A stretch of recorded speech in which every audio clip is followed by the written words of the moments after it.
मैं आपका YouTube channel पर स्वागत करता हूं। मैं अनिल कुमार मिश्र आपको बायोलॉजी का प्रजनन तंत्र के बारे में बताऊंगा।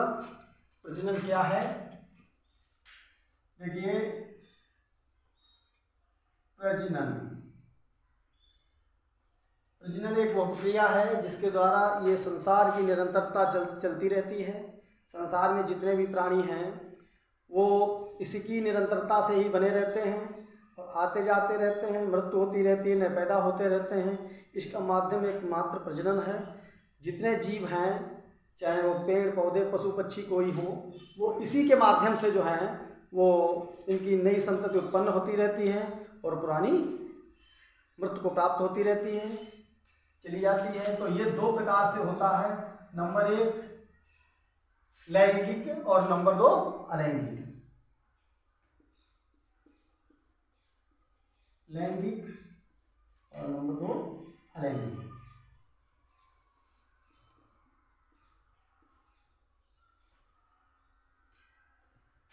अलैंगिक के 3 पार्ट्स होते हैं: विखंडन, मुकुलन और कायिकजनन। ये 3 प्रकार का होता है: विखंडन,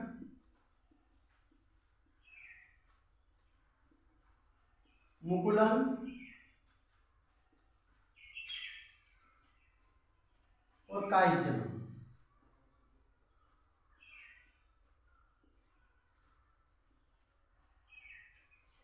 इसमें क्या होता है?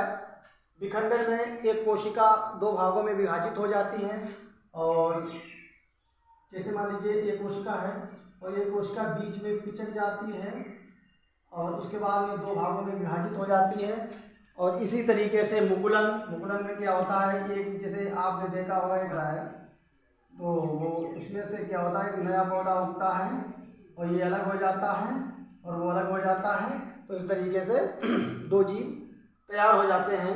कायिक में तो पूरे शरीर से, मतलब बिना लिंग के ही, केवल शरीर के ही भाग से किसी में किसी तरीके से, जैसे पौधों में ही कुछ ऐसे पौधे हैं जिनमें जो है वो होता रहता है, जैसे नागफनी का है, उसमें से नई पत्ती डाल दो उससे उग जाता है। इसमें जो है नर व मादा पुष्प में या किसी तरीके की आवश्यकता नहीं होती है, नर मादा की आवश्यकता नहीं होती है। अलैंगिक मतलब लिंग के बिना ही इन जीवों का जन्म होता है। लैंगिक में क्या होता है, इसमें स्त्री व पुरुष 2 प्रकार के होते हैं, पुरुष व स्त्री। चाहे वो कोई जीवधारी हो, सब में 2 प्रकार के जीव होते हैं।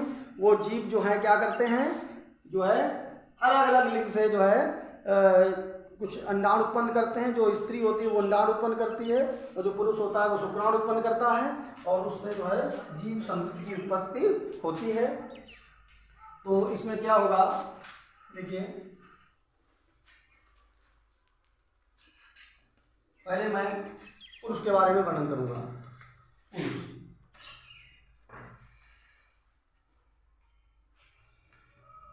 पुरुष में एक जोड़ी वृषण पाए जाते हैं। जब एक जोड़ी वृषण पाए जाते हैं तो इसको कहते हैं वृषण। और इसके जो ऊपरी आवरण होता है उसको अधिवृषण कहते हैं। उसको क्या कहा जाता है? अधिवृषण। तो अधिवृषण होते हैं, एक जोड़ी होते हैं। इनका काम होता है शुक्राणु को बनाना, शुक्राणु उत्पन्न करना। ये शुक्राणु उत्पन्न करते हैं और एक होते हैं बेशनस। तो ये बेशनस होती है, ये इसका काम होता है शुक्राणु को मूत्रवाहिनी तक पहुंचाना। उसको अंग्रेजी में पेनिस और वैसे सिसन कहते हैं, सिसन कहते हैं। तो ये मान के चलिए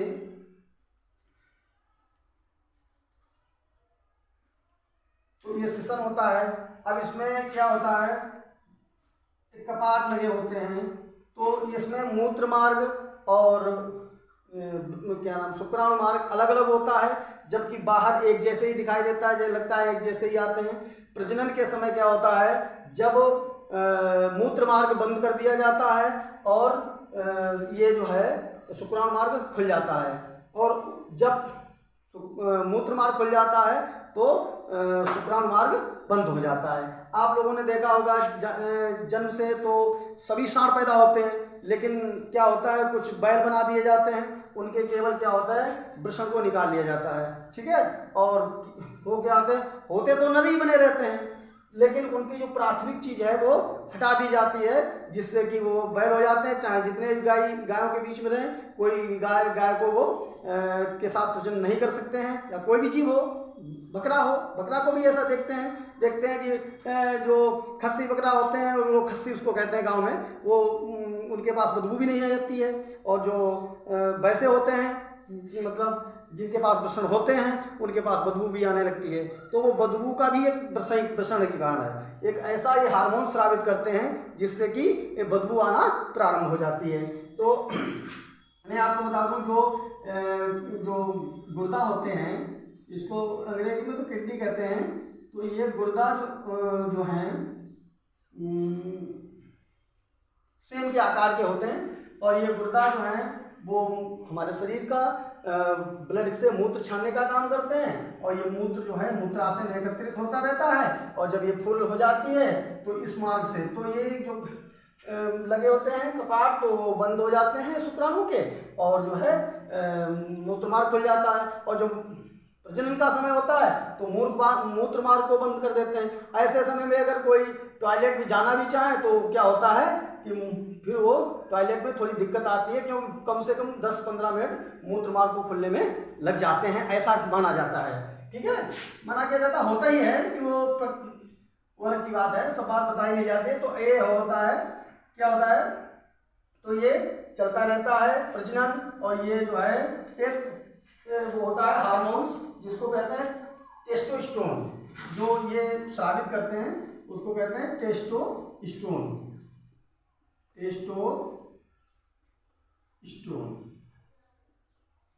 ये टेस्टोस्टेरोन ये प्रजनन की प्राथमिक इकाई है वृषण। अगर बाई चांस वृषण नहीं है तो फिर प्राथमिक ही इकाई अगर नहीं है तो प्रजनन के लिए वो वैलिड नहीं है, कह देना चाहिए। टेस्टोस्टेरोन का काम होता है जब 12 से 15 वर्ष का व्यक्ति होता है, बच्चा होता है, पुरुष होता है, तो इसमें ये हार्मोन स्रावित करने लगते हैं ये। और हार्मोन्स के कारण क्या होता है, इसमें थोड़ी गंध भी आती है, और गंध आने पर क्या होता है, इसमें इसी हार्मोन्स के द्वारा दाढ़ी आना, मूंछ आना और इत्यादि जो है वो आना प्रारंभ हो जाते हैं। और महिलाओं के प्रति, लड़कियों के प्रति पुरुष आकर्षित भी होने लगता है इसी हार्मोन्स के कारण। अगर ये हार्मोन्स ना हो तो नहीं आकर्षित होगा। तभी लोग कभी क्या होता है, किसी का बच्चा बड़ा होता है जो आकर्षित नहीं होता है, लोगों को शक होने लगता है कि आखिर कारण क्या है, दाढ़ी भी नहीं आ रही, मूछ भी नहीं आ रही, या और इसका विवाह लड़कियों में जैसा है, तो लोगों को शक होने लगती है कि बाई चांस ऐसा तो नहीं है कि ना मैन ना वुमेन, ना इधर मतलब ना आदमी हो ना औरत हो, कोई बीच की कड़ी तो नहीं है, समझते हैं आप लोग सब लोग। तो ये सब चीजें हैं, तो टेस्टोस्टेरोन के कारण ये सब होता है, दाढ़ी आना, मूंछ आना, ये सब आना। और इसका मतलब वृषण का मैन है। अब अगर देखा जाए स्पर्म, अब कोई प्रश्न कर देता है कि स्पर्म की, जिसे स्पर्म बोलते हैं, शुक्राणु की संख्या सर कितनी होती है, तो वास्तव में शुक्राणु मतलब वो तो क्षमता के आधार पर है। वैसे 5-7 ml शुक्राणु होते हैं, जिसमें 10 लाख से 10-20 लाख होते हैं। और जब वो जाते हैं गर्भाशय में ज़्यादातर वहीं नहीं पहुंचते हैं, अंदर नहीं जाते हैं, वो तो क्या करते हैं 70% नष्ट हो जाते हैं, बाद बाकी जाते हैं। तो कोई इस नली में चला गया, कोई उधर नली में चला गया, और एक जा करके शैलित हो जाता है। वो सब हम बात को बताएंगे जब महिला भी प्रजनन पढ़ाएंगे। तो उसके बाद में ये हमारा पूरा प्रजनन तंत्र हो गया। अब इसमें क्या है कि तो इसमें जो है शुक्राणु जो है लगभग में 10 लाख से लेकर के 20 लाख तक संख्या में होते हैं। 20 लाख तक संख्या में अगर पूछा जाए तो लगभग में 7 ml तक शुक्राणुओं की संख्या होती है, ठीक है। शुक्राणुओं की संख्या होती है, ठीक है। और अब ये आप एक प्रश्न कर दे किया जा सकता है कि सर ये वृषण शरीर के बाहर क्यों है? तो शरीर के बाहर इसलिए हैं कि जो शुक्राणुओं का निर्माण होता है वो उसके लिए टेम्परेचर कम की आवश्यकता होती है। मानव का शरीर लगभग 37 डिग्री तक होता है तापमान, ठीक है, लेकिन जो है अब तापमान इसके लिए चाहिए 20 से लेकर के 30 डिग्री तक, तो 20 से 30 डिग्री अंदर तो हो नहीं सकता है, तो इसलिए इनका निर्माण बाहर होता है, नहीं तो ये नष्ट हो जाएंगे। तो इसमें नष्ट होते हैं, इसमें जो है इसमें बेस जो होती है बेस नस, इसके द्वारा क्या करते हैं, इसके द्वारा इसमें पेनिस में भेज देते हैं, सिसन में भेज देते हैं। सिसन का और पेनिस का कोई काम नहीं होता है, ये मांसपेशियों का बना हुआ एक ढांचा है। जब प्रजनन के लिए आकर्षित व्यक्ति होता है तो इसमें आकर के ब्लड भर जाता है, और तो इसमें जो है इसका बेस नस, जबकि आप लोगों ने देखा होगा कि वो पुरुष ने अपनी नसबंदी करा ली, तो पुरुष के नसबंदी का यही कारण होता है, ये बेस नस दोनों को काट करके बांध दी जाती है। शुक्राणुओं की संख्या प्रजनन के लिए आकर्षित होगा, प्रजनन के लिए आतुर होगा, लेकिन क्या होगा, शुक्राणु वृषण उसको नहीं भेज पाएंगे, और नहीं भेज पाएंगे तो यहीं पर रुक जाएंगे, और रुकने पर क्या होगा, उसको जो परिसंचरण तंत्र होता है उसको जो है ब्लड जो होता है वो नहीं नष्ट हो जाएंगे, नष्ट होकर के उसको बाहर निकाल दिया जाएगा, लेकिन नष्ट हो जाएंगे वहीं बाहर निकाल दिया जाएगा। तो ये सब चीज है। तो ये हो गया मानव जनन, मानव जनन हो गया। अब हम चर्चा करते हैं स्त्री जनन पर, ठीक है।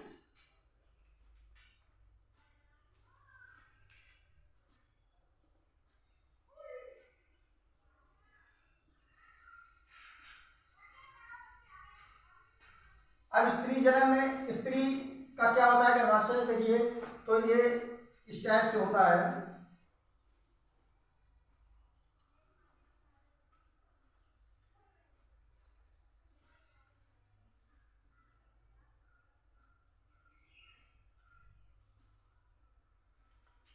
जो वेजाइना होती है उसका भी कोई काम नहीं होता है। वेजाइना का काम होता है मात्र मतलब शुक्राणु को अंदर करना, जबकि इसका जो है संतान उत्पत्ति में कोई उसका विशेष उत्तरदायित्व तो नहीं होता। केवल वेजाइना के माध्यम से मतलब शुक्राणु अंदर चले जाते हैं, और शुक्राणु जो है उनके जो है पूंछ जैसी होती है, पूंछ जैसी होती है, ये होता है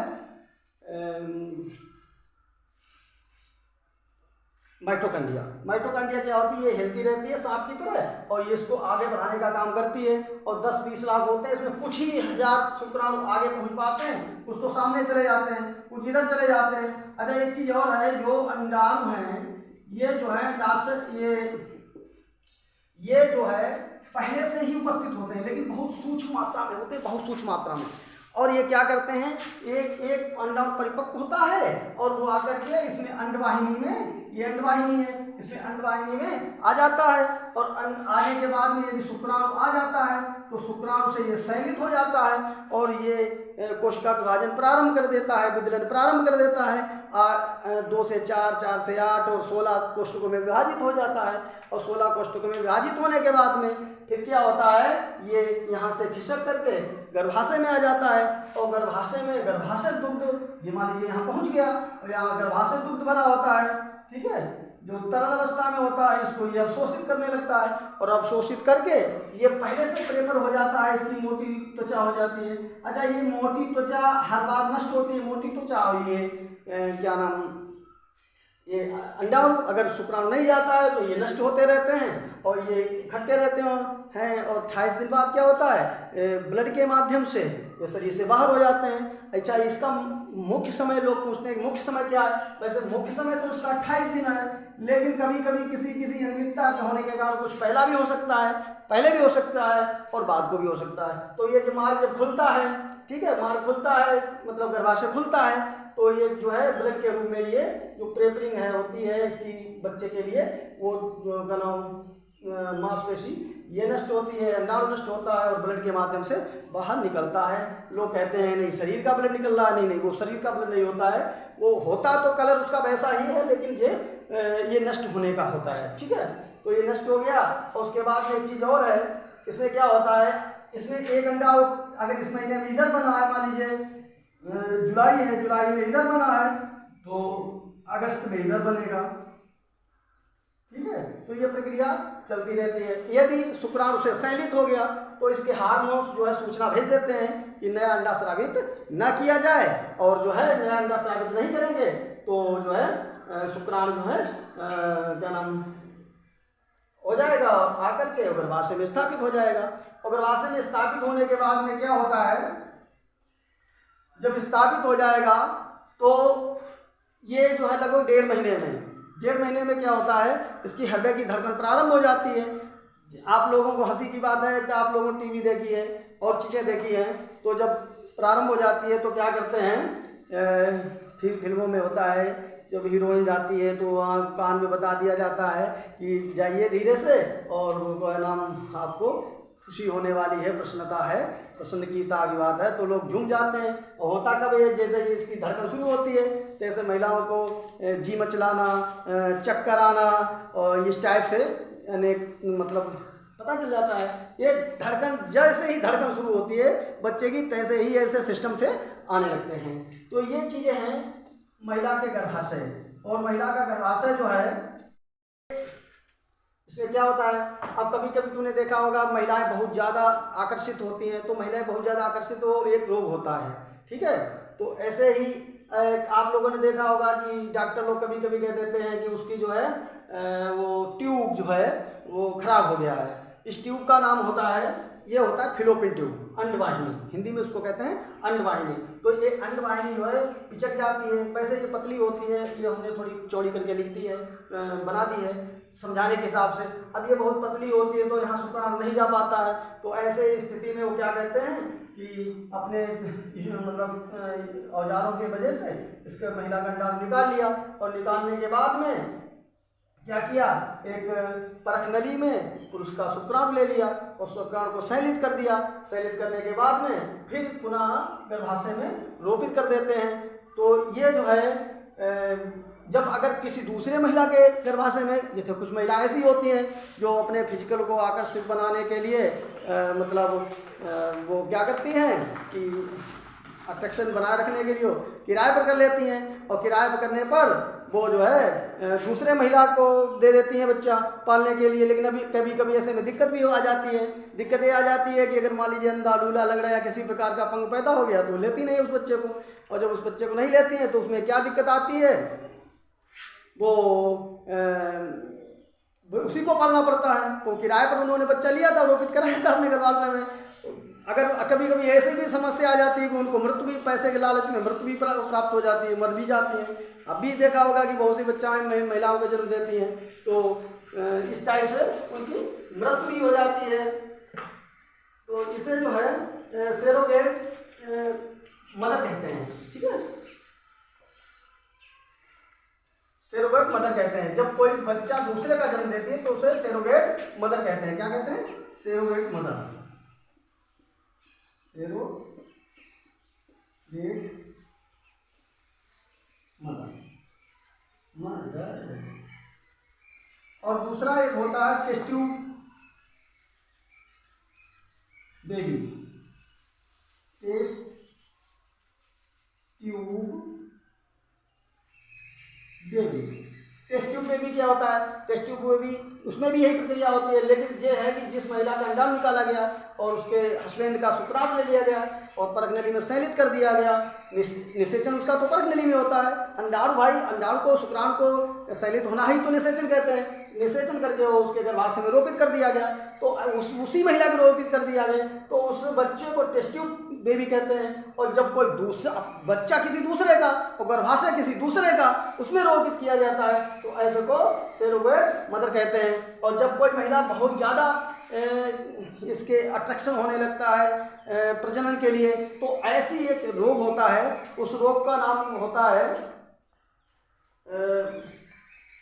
हिस्टीरिया, हिस्टीरिया टाइप। तो ऐसे में वो रोग खैर अलग है, उससे कोई मतलब नहीं, लेकिन ये है, ये पूरी प्रजनन है, ये पूरी विधि है। और ये जो है अंडाणु जो बच्चे का जन्म होता है उसी समय ये पनपते हैं, लेकिन बहुत सूक्ष्म मात्रा में होते हैं। और ज्यों-ज्यों बच्चा बड़ा होता है और उसके बाद में जब वो प्रजनन के लिए तैयार हो जाता है तो उसमें से कुछ अंडाणु मतलब परिपक्व होकर के एक एक करके बाहर आते रहते हैं। एक महीने में अगर इधर आया तो दूसरे महीने में इधर आया, और ये गर्भाशय में आकर के रोपित हो जाता है। और गर्भाशय में इनकी मोटी दीवारें पहले से प्रेपर होती हैं, वहाँ पर एक साइड में पहले 3-4 दिन यहाँ तैरता रहता है, गर्भाशय दुग्ध को अवशोषित करता रहता है, और उसके बाद में एक साइड में धंस जाता है और उसके ऊपर आवरण बन जाता है, और फिर पूरा बच्चा परिपक्व हो जाता है।